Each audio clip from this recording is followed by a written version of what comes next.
Kim Chiu ginawang personal photographer si Paolo Avellino. Layag na naman ang tambalan ni Kim Chiu at Paolo Avellino nang makita silang sobrang sweet at kinukuhanan pa ng litrato si Kim Chiu.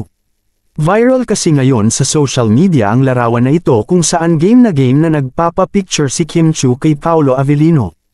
Ayon sa isang source na nandoon, tuwang-tuwa ang dalawa sa mga pictures na nakuha ni Paolo Avellino at payag daw ito sa kahit anong trip ni Kim Chiu.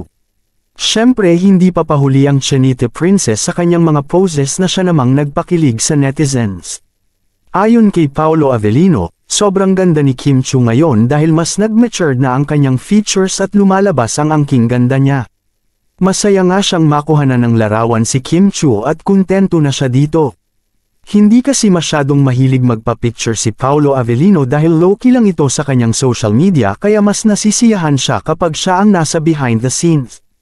Sa kabilang panig naman ay walang sawa ang pag-alalay ni Paolo Avellino sa mga gustong gawin ni Kim Chiu. Tunay ngang isang malaking palaisipan din sa mga netizens kung ano na ba talaga ang estado ng relasyon ni Kim Chiu at Paolo Avellino ngayon.